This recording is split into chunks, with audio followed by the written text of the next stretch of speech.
بسم اللہ الرحمن الرحیم۔ اللہم صلی علی محمد و آل محمد وجل فرجہم اجمعین۔ النور چینل پر میرے پیارے پیارے دوستوں کو بہت ساری دعاؤں کے ساتھ السلام علیکم۔ پیارے بچوں، ایک تعلق، ایک رشتہ، ایک دوستی جو ہم نے ماہ رمضان المبارک سے شروع کی تھی، اب وہ محرم الحرام پھر ماہ سفر تک پہنچتے پہنچتے بہت مضبوط ہو گئی ہے۔ مجھے بہت خوشی ہوتی ہے کہ میرے آپ جیسے اتنے پیارے پیارے دوست ہیں۔ ہم شاید ایک گھر میں نہیں رہتے، ہم شاید ایک ملک میں نہیں رہتے، ہم ایک شہر میں نہیں رہتے، لیکن پھر بھی ہم سب کے درمیان ایک بہت مضبوط رشتہ ہے۔ اور جانتے ہیں وہ رشتہ کیا ہے؟ اس رشتے کا نام ہے امام حسین علیہ السلام۔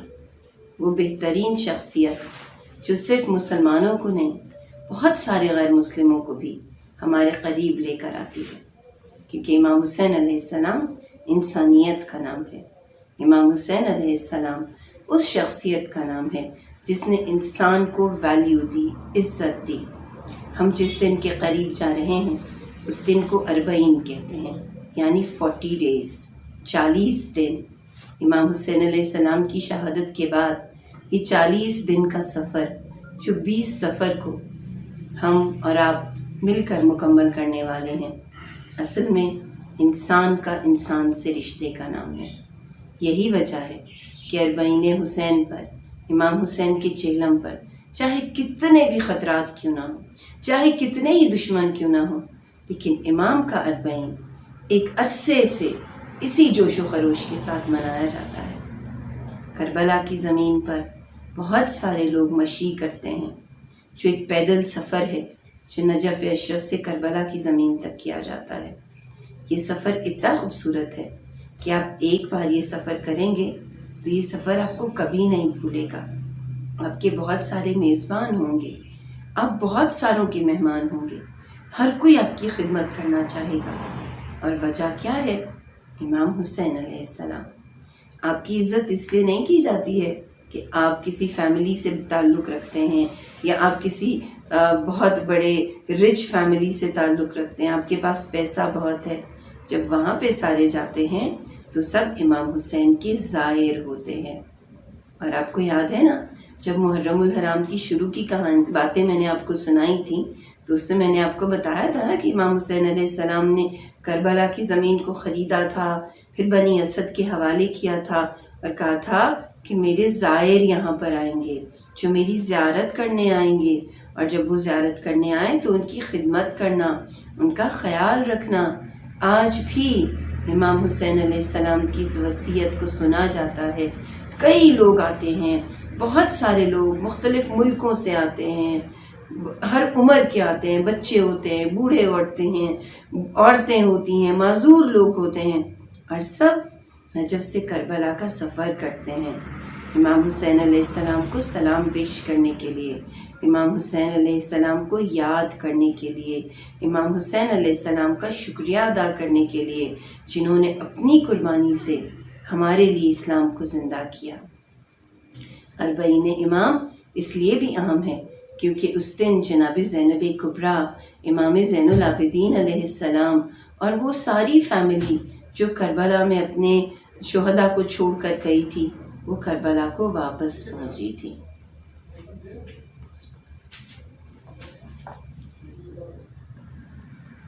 جب یہ قافلہ قید خانے میں 1 سال گزار چکا تو ایک رات یزید کی بیوی ہند نے خواب دیکھا۔ اس نے خواب دیکھا کہ آسمان پر بادل ہے، آسمان پر بہت سارے ایسے لگ رہا تھا جیسے کوئی فرشتے زمین پر آ رہے ہیں۔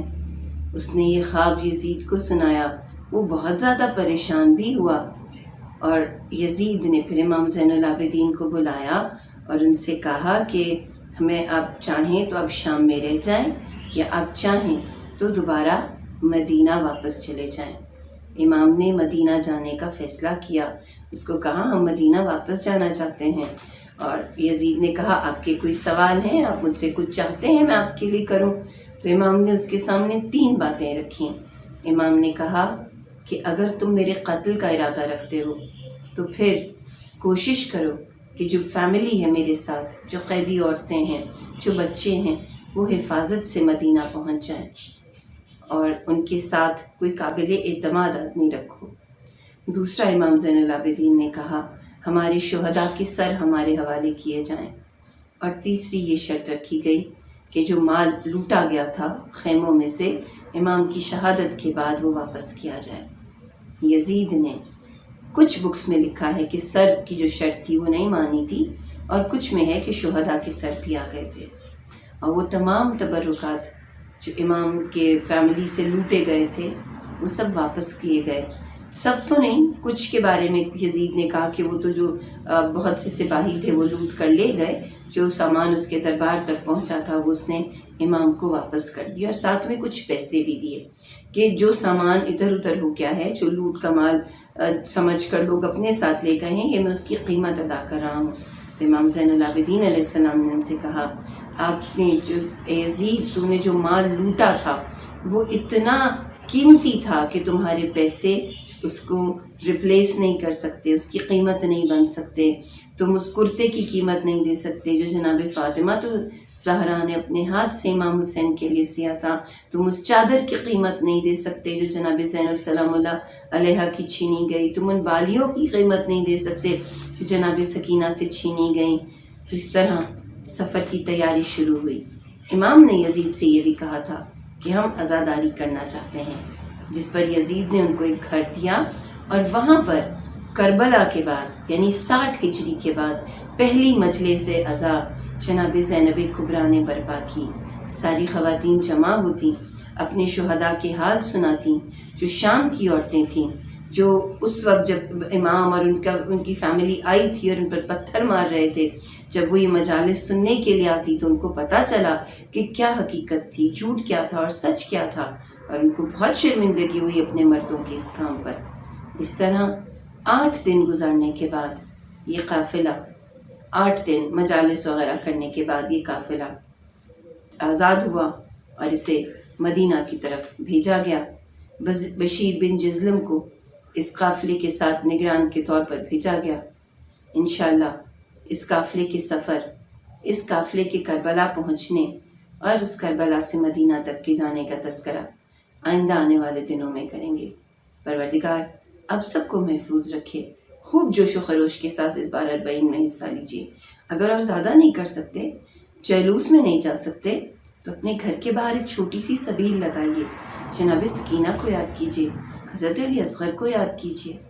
اگر آپ جلوس میں جا رہے ہیں تو SOPs کا خیال رکھیں، ایک ذمہ دار عزادار بنیں، ماسک پہن کر جائیں، جس طرح سے کہا جائے ان انسٹرکشنز کو فالو کریں۔ یہ بھی ہماری ذمہ داری ہے کیونکہ ہم نے اپنا بھی خیال کرنا ہے اور امام حسین کے دوسرے عزاداروں کا بھی خیال کرنا ہے۔ انشاءاللہ دوبارہ ملتے ہیں۔ اللہ حافظ۔